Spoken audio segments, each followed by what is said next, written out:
For those of you that don't really know who I am, my name's Calvin Wright. I've been with Family First Life and been in this business for 4 years now. April was my fourth year in the business. So seeing it change a little bit, haven't been in a crazy amount of time, but it has changed a lot since I have joined the life insurance industry. So when I joined the company, we were obviously all, in-home, face-to-face sales. And when COVID happened, we slowly trying to transition into virtual sales. So I have been a Hall of Fame producer literally every single year I've been here, sold over 500 grand every year. Drop a one in the chat if you're a Hall of Fame producer or a Hall of Fame agency. And the leads have definitely changed. Building has definitely changed. It's gotten a lot, in my opinion, a lot easier to grow a team and scale and build and sell at a high level because of the availability of leads, the lead cost, and the ability to recruit anywhere nowadays. Whenever I first got in this, basically you could only have so many agents in one location because the amount of leads available, the amount of prospects available, and the cost per lead was a little bit high. But basically what happened for me is Zach brought me in the business. Zach Tradowski brought me in the business and was like, hey, dude, I'll match you on your first set of leads, but you do have to put some skin in the game and get rock and roll. And this is going to segue into what I'm going to talk about today. So when I first joined the company, I spent $1,000 on leads. He matched me 1,000, and then I went out there and grinded it out and sold 16 grand my first 2 weeks to be able to get the ball rolling. I quit my job that I had got out of the military, where I was making $60,000 a year, and went straight into insurance. The little did I know when I signed on with that company that was called Hormel Foods, I had to pay them back all the moving expenses is after I quit, if I wasn't there for more than 18 months. And that was like 25 grand I had to pay back. And I was kind of freaking out because I was like, I don't want to, quit and have all this debt. And I won't have enough money for leads and I want to move out of Minnesota. So all these things were going on. And what I quickly decided to do was with his help, I was like going to go all in on leads, get into the business and quit and like pay them back like $1,000 or $2,000 a month until it was fully paid back. And that way they wouldn't, try to sue me anything crazy. But to give you a perspective was that just because I had all these, difficult money situations going on, he wasn't just like, hey, here's some leads and, let me know when you need some help. It was like, hey, you need to get some skin in the game. And then I will also help you match with your level of work ethic and attitude, right?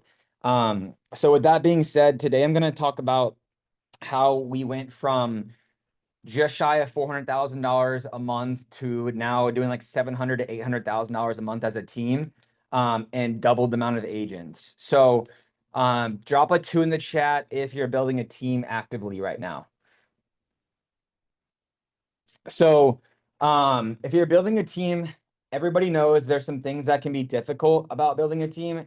And that's going to be, finding quality agents, having resources to be able to invest in your business, invest in your people, and then where to find new people actively. What I have found over the years of doing this has that if recruiting is the same thing as selling, if you don't have leads coming in or outgoing messages to create new leads to come in, it's going to be difficult to scale quickly and efficiently because you're not talking to enough people a day to be able to recruit at a high level. I think that like 1 in 10 people that you hire in the business will actually be a top producer.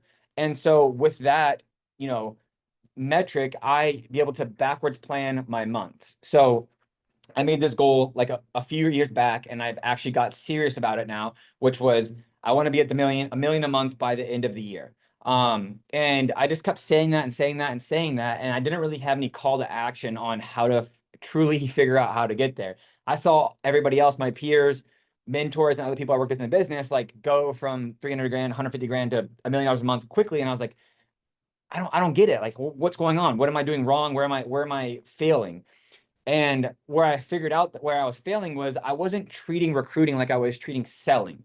I was always investing $2,000 a week in leads. I was always talking to new prospects. I was always selling 10 to 15 grand a week. And I had it kind of figured out to where it was on autopilot. I would do it, wake up, asleep with my eyes closed. I had it down, right? And that's the easy part to figure out. To get to selling is not incredibly challenging for most people, as long as you have the right systems and processes in place, which is really just leads, activity, and marketing. Now, you have to take that entire piece of selling and re-implement that into your recruiting business, which is basically like incoming leads coming in, or if you're the kind of person that has outgoing DMs going out, at some point in time, you have to put some money towards recruiting, unless you're just that good at just recruiting, going to Olive Garden and going out to eat and your Uber drivers and all these kind of things. So if you're not good at at doing that stuff, like I am not good at just talking to the waiter or the Uber driver and trying to like cold recruit them. Personally, I'm just like, that's my personal time. So I'm like, I'm not really, trying to do that. So I had to figure out an alternative method to do that. And we were doing Indeed ads or ZipRecruiter ads. We had outbound DMs going on. We had all kinds of different things going on. And a little bit of a lot works, but it didn't work. Not one source was better than the other. There was nothing outstanding happening at all of them. They just all cost a lot of money. And I was putting out probably like 2K a month, I think, in advertising to generate enough people to talk to. And I went through times where I had a recruiter and didn't have a recruiter. And both do work, but what I found best was like just marketing myself. So spending money on Instagram, people to get people to talk to me, to people to want to join my team or get into the life insurance industry. And at first it was quite uncomfortable because I used to post, commission statements from America for like 10, 15, $20,000, or, post bank statements, are these kind of like out of the ordinary, non-conventional recruiting methods. And so what I found worked the best for me was just like posting a simple story about the business or explaining how leads work, or just educational videos about the life insurance industry. That wasn't a guarantee that someone's going to get rich quick, but it also wasn't a guarantee that it was going to be super easy. It was like, hey, this is really hard. Sales is hard. This is what it looks like if you do, if you put X, Y, and Z in, and then DM me for more information. And then I would just put money behind that to generate new recruits. And it actually started working. So, Facebook, Google, Instagram, that kind of stuff, put videos out to be able to boost those videos so that people talk to you about joining the company, and then you decide on who you want to hire or not.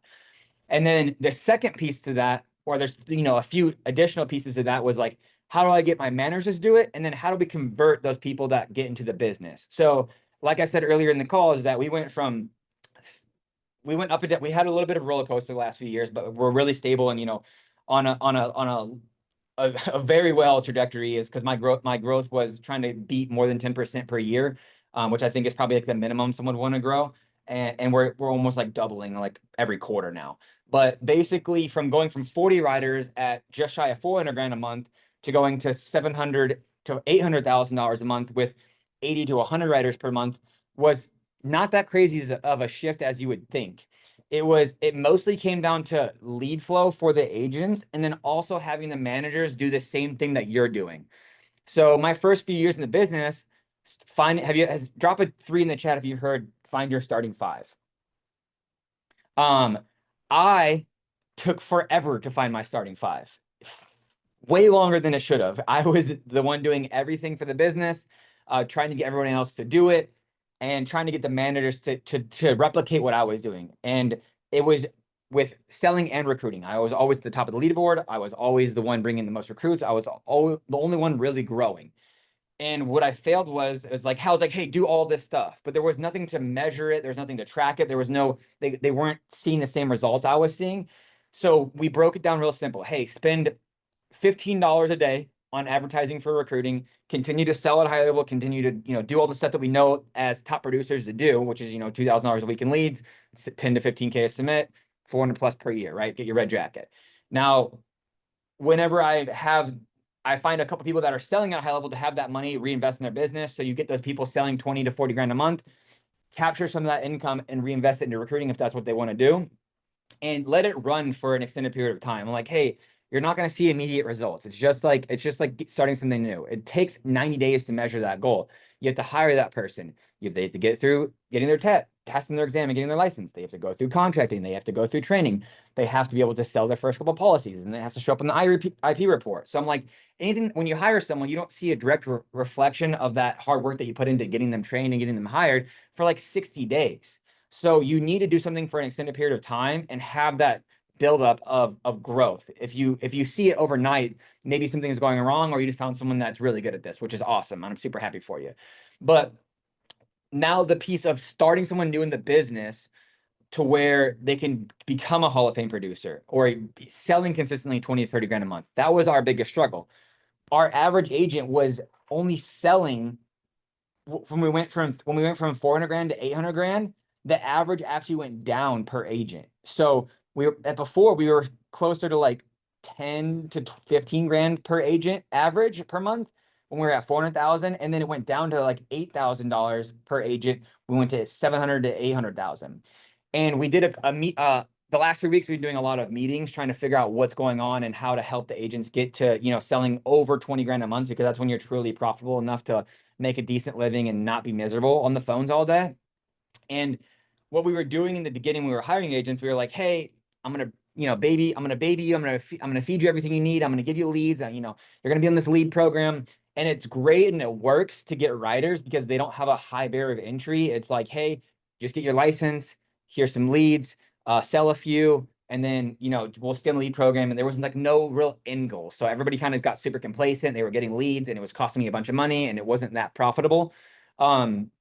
And so what we did now is, yes, we still get them on the lead program. Yes, we still want them to invest in leads and try to get them to invest in leads as quick as possible. But now there's requirements. So on this lead program, we were having them max now of 60 days. And once they hit their first 5 to 10K week, we have them buy their first batch of leads. And we slowly lean them off the leads to be able to become independent, where you're not babying somebody, which by default gives them new people to talk to all the time. And they're not grinding as hard, which increases the total production for that agent. And it also increases profitability. And now they're selling more so they can get promoted, because we do want them to get promoted to be able to make more money. And then like the third piece of that is going to be reporting your numbers to me or your manager on a daily basis. So what does that look like? All of the Hall of Fame producers know what you need to hit to sell 40 grand a month. And that's simple and easy to backtrack. So that's 400 or more phone calls per day, where I need you to talk to 30 to 40 people, and I need you to do presentations on at least 10 and close 1 to 3. I'll say that one more time so you can write it down if you're building. More than 400 phone calls per day, 30 to 40 presentations, talk to 30 or 40 people, do presentations on 10 or more, and sell 1 to 3. This is where your magic number is going to kind of fall into place based on work ethic. That should be able to give you 8 hours of dial time to be able to give you enough opportunities to talk to enough people to do presentations on 10, and hopefully close 1 to 3 if you're not that skilled. And hopefully more if you are super skilled, because everybody's a little bit different. But if you report that back to me every single day, you want me to repeat that one more time? 400 or more phone calls per day, where you talk to 30 to 40 people or more, you do presentations on 10 or more, and you close 1 to 3.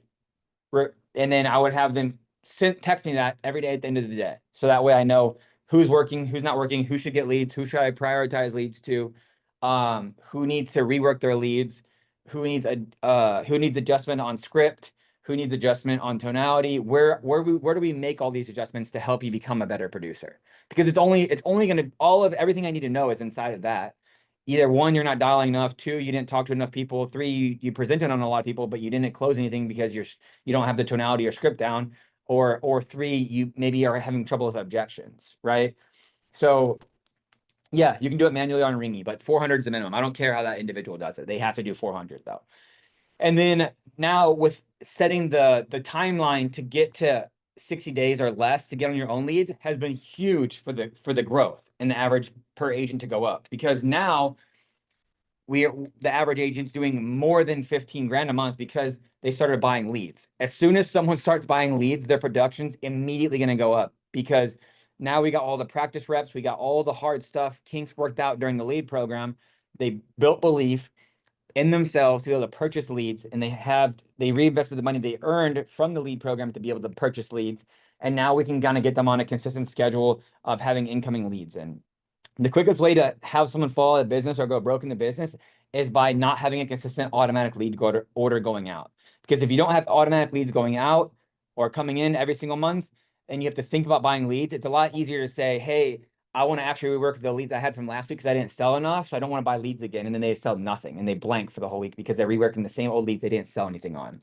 So if you're building at a high level, or if you have agents that are on your team that are maybe struggling or inconsistent, I would probably tell you to investigate this. And what I would probably assume that you might find would be that they are not consistently buying leads at a high level or buying leads at all whatsoever. They buy a lead leads 1 week and then they don't buy it the next week and they buy it the next week. And they're kind of just going through this roller coaster of not having consistent lead flow, which makes them super inconsistent, which is going to affect their profitability and make them more volatile to quit and fall out of business because they have chargebacks and don't want to buy new leads. So that's the easiest way to build consistency in this business, is by having automatic things go out weekly. So that way you don't have to think about what leads are coming in, that you have your set budget. This is going out every single week. My leads are coming in, and I can consistently work and talk to new people on a daily basis. And if you can re-implement that same exact deal into recruiting, it becomes the same and as efficient as what you're doing when you're selling. So now all of my marketing going out for recruiting is literally the same. It's automatic. I don't got to think about it. And what's happening is all the marketing is going out. People are viewing the videos, they're clicking on it.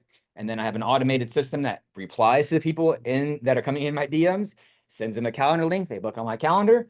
I call them and I talk to them for 5 to 10 minutes, no more than 10 minutes. I don't want to spend more than 10 minutes on a recruiting call because I can't help someone make any money until they have their insurance license. And I say, hey, you have 7 days to do your exam and get your insurance license. And then we will go through everything once you get your license. Because if you're wasting 30 minutes to an hour to talk to every single recruit, you can only talk to 8 freaking recruits per day, which is not enough to be able to build and double every quarter, because some people won't make it. Some people will make it. Some people will ask you a bunch of questions, waste your time. And the people that tend to ask the least amount of questions during the recruiting process tend to do the best.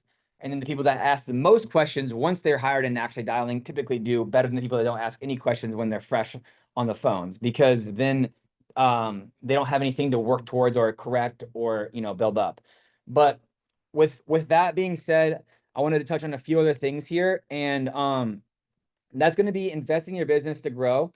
So tie that back into your lead flow, right? For your leads for your agents and the leads for recruiting, is that if you don't invest any money into your business, then you're not going to have, your business is going to run dry, right? So that's why it's so important to sell at a high level first to build your business. Because if I never sold anything and I didn't have any money to reinvest in my business to put back into, advertising and marketing, then I'm not going to have anybody new to talk to, right? And Brandon, real quick here. Do you leverage the CRM for recruiting, or is this something different?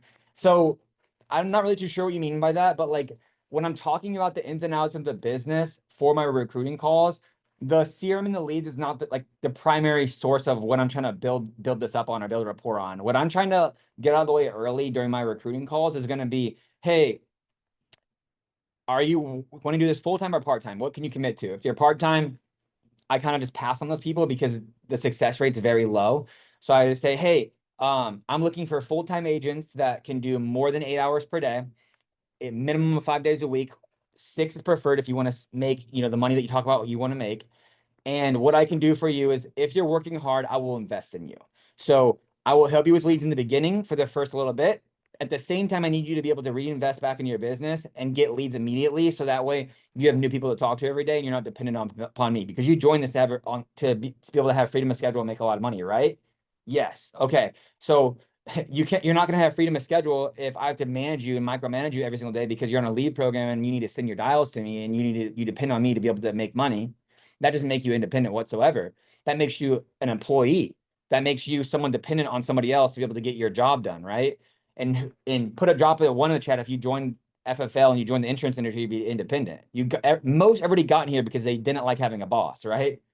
Everybody got here because they wanted to make a lot of money at a high level, be able to do it when they want to do it and whenever they want to do it, and then to be able to make enough money to where they can live the lifestyle they want to live. But if I have to have you on a lead program, you lose the ability to do all of that because you now are reporting to me and I have to be able to, micromanage you on such a high level because you're not responsible enough or adult enough to be able to buy your own leads. So that's why we set the requirements in the beginning. Is like, hey, you have 60 days or less to be able to get leads. And if you can't make that happen, then we have to, you got to find something new because it's not going to work. So back to where I was going with this. Accountability and expectations. So that ties back into what I was just saying about like being micromanaged and having the lead assist program. It is extremely time consuming to have a lead program and to be able to manage all of the agents that are comcoming onto the lead program, because keeping up with 40 people that you're supplying leads to becomes extremely time management when you have to follow up with everybody. If you know who's responsible enough to send them, who's going to send them before you, like all these different things that go into it. So if that is your goal, to be able to have something like that, to be able to have agents start on, what I would encourage you to do is get with the other people in your team, so that way it doesn't cost a lot of money. And when you're hiring somebody, just create like a spreadsheet of all your old leads. Grab all your managers, grab everybody on your team, have them fill this up every week with their old leads, and have the new agents start on that. So that way they can work through all the kinks, and then everybody's participating in the program and supplying all the leads, and then they can distro, those agents can kind of align with those managers, but everybody's kind of helping build it together. That's what we did in the beginning before we started buying leads regularly to fill into that. But if you're brand new, under 300 to 500 grand per month, it'll be extremely expensive to start that. So that's where I would start if it was me. And then the leadership and culture piece of it. I'm a big fan. I'm not a big fan of like advertising leadership and culture. I think it comes without being said, meaning that you lead by example and the culture builds itself based on what you put into it. I do see a lot of people advertising online like, we have the best culture, we have the best this and that. I would say, like, relative to the rest of the industry, we typically don't preach that for our new recruits. We're like, hey, our main focus is profitability. Our main focus is making sure that you're a successful life insurance agent, and that you're making money for your family, and that you're truly independent. So I'm not gonna do hype meetings. I'm not gonna get you all riled up. I'm not there to motivate you. I'm here to give you structure and discipline, so that way you're successful. And it might seem dry, and it might seem rude, and I might be like off-putting to you in the beginning, but the only reason I'm doing it like this is because I know it works, and I'm not here for the fluff. I'm here to show you how to be profitable. Like, when I got into the business, just to give you some perspective, Zach was like, hey dude, buy leads, call people, set appointments, and go to their house and let me know, right? And so he literally, I bought my leads, I started calling, I went to the house, I called him, and I was like, hey dude, I'm at the house, like, what do I do? And he was like, what do you mean, what do you do? And he's like, I was like, you guys didn't tell me, like, what the hell do I do? And he's like, well, log into the carrier and, get him a policy. And I was like, where's the carriers? Where do I log in? And so it just gives you the perspective, like, keep it simple, do the activities that get you to the house or get you on the phone or get you to the quote and get you to the application, and then worry about the small little stuff later, because all the product knowledge, all the logins, all that stuff is kind of like irrelevant to getting all the way to the quote process, because the product and the explanation of the quote and all that stuff doesn't really tie into like why they're buying life insurance whatsoever. So if you're a manager and you're spending a lot of time with new agents explaining like the product and the logins, all that stuff, just record yourself doing a few videos, put it on YouTube or whatever. Be like, hey, watch these. Let me know when you're good, and let's get on the phone and start dialing, and like, send me your numbers, right? I have about 3 minutes left. I did want to open it up for any questions that anybody had. If you wanted to drop whatever questions you had, and then we'll kind of end it at that, because we're coming up on 30 minutes here. If we don't got no questions, I'd be more than happy to end early if nobody's got any questions. Home versus office. Right now, we only hire in office. We only run local ads to hire in office. That way we can get a good grip of where everybody's at, help sell them. It's a lot quicker process unless someone has prior sales experience. So if you have an office, I would highly encourage you to get to the office, even if you're not on that person's team. Pay them rent, whatever you can do to get an office. It's going to be extremely helpful for building your business, because it does allow you to have some rapport. So like, sometimes if we have someone that has a lot of sales experience, reach out to us, I'll just be like, hey, come to the office. Like, I talked to them for a couple minutes on the phone. Hey, come to the office. We'll talk here. They see everybody else selling, making money, 18-year-olds, 40, 50-year-olds on here, like, selling. And then it's like, okay, this makes sense, whatever. Lead assist. So that's what I was saying in the beginning, is you can either run your own marketing towards it, or I would just get with your managers and just pull up all your old leads together on a spreadsheet, and then invite all the agents to that spreadsheet to start your lead assist program. What percentage of your office, what percent of your team comes from in-office agents? I think about, actively right now, we're like probably around 35%. Before we had an office, we were 100% virtual. So all of those people, were existing hires. But I would say as of right now, we're only hiring in an office. And I would say 30 to 40% maybe of the team is in Austin, Texas right now. And we're trying to mostly focus on that piece, because it is extremely more, it's just easier to manage. It's easier to get everybody together, and we do all the morning meetings together. So it's a little more fun. Our office is in Austin, Texas. Um, Great question, John. IUL versus FE. I have sold every lead type, like I've tried them all, sold Hall of Fame on all of them. I personally defaulted back to final expense leads just because it pays quick, it's simple. There's no back end work on it or like you're not replying back and forth to the carriers. It's just a lot easier to get someone new on, especially if they have a hard time understanding or learning something new like an IUL. We just default to final expense to start with just because it's easy and simple. What would you say helped you become the most profitable? I would say keeping to the standard of hiring people at 80 to 90% comp or whatever, your guys' organization decides. People try to negotiate comp with me on the phone sometimes, and I'm just like, no, like prove it if you're that good, right? So I would say stick with what the company recommends, which is 80%, starting everybody at 80% comp without proof of production, because that's going to allow you to build spread in your business in the beginning to be able to have money to reinvest back in the business. It also pays you back for your time to teach someone how to sell life insurance. So that's where I would start with that. And then always hire directs. Never stop hiring direct. No matter how big your business gets, Zach told me never stop hiring direct. So, and to max your bonus out, you need like 30 anyways. Yes, great question, Heather. I have been there many times before. Whenever you're at 100,000 and feel stagnant, what I would tell you is stop focusing. When you're at 100,000, it's easy to get complacent and focusing on what you have and trying to get the people that are, selling 10, 15, even 5 grand a month to try to get them to sell 20 or 30 grand a month. If they're not willing to make change or do that, what I would encourage you to do is just find new people to work with. Once you find new people to work with and you hire new directs and you are bringing new people in the business, those people that have been in your business for a while that are maybe complacent or stuck at a certain level get a little jealous and they'll be like, oh, who's this new person here? Who is this person? Like, what's Calvin doing? Who's he up to? Who's he talking to? Who's this new person in the office? And why are they like, we hired this dude 2 weeks ago. His name is Jonathan, sold 16K in his first 2 weeks. And we had another person that started at the same time as him that sold 3. And they were there at the same time, same day, every day, had the same leads.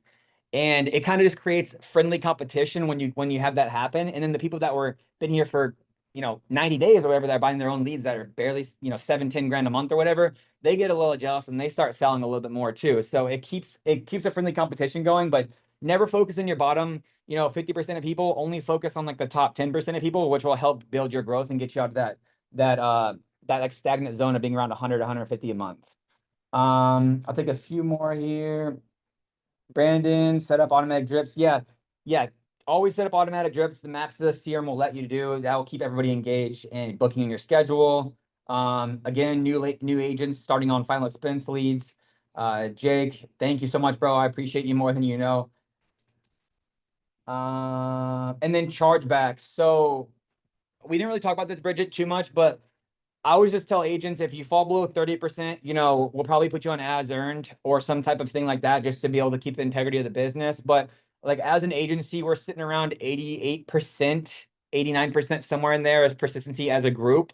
So I would encourage everybody to just shoot for more than 85% persistency just because it does keep you a lot more profitable. And I will say this too, and we'll end on this, is that going from in-home to virtual, my persistency went up like 20%. I don't know why, but I think it's because of hard closing people and people can't say no to you and when they're directly in front of you, and they'll just hang up on you when you're on the phone. So like persistency has shot through the roof going virtual, which I thought would can be the complete opposite, honestly. So going virtual has been huge for our business because the persistency and profitability has gone up a ton. So I don't think the lead type necessarily matters too much in persistency as long as you do good training for your agents, they're selling properly and everything's legally done and documented, and you're doing everything properly as trained. So I think if you're doing all of the right things that we preach and put out as a company, I don't think that should be a problem unless you start going south, right? And then let's see here. We'll do one more and then we'll kind of end it here. Yeah, Jose. So great question. So what if you were focused on so what I would tell you, dude, is literally the worst thing you can do is focus on the bottom, half of your business, the people that are just kind of like breezing by, doing the minimums or just barely getting by.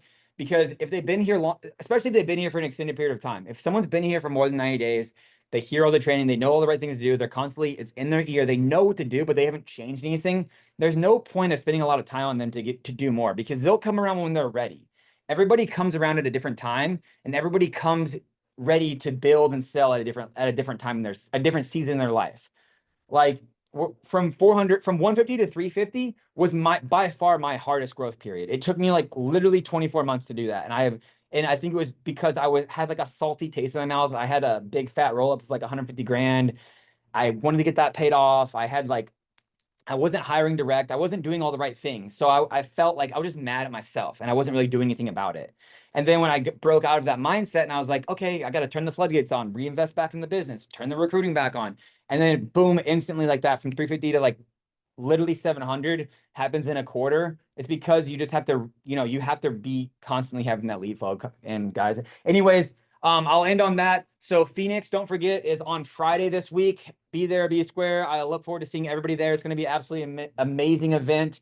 If you haven't registered, make sure you do so in advance. I would highly encourage you to get a hotel or rental car already if you haven't already, because it will be sold out. I promise you. Every year that we've gone there, it's always like that. But I appreciate everybody. Look forward to see everybody there, and have a great week.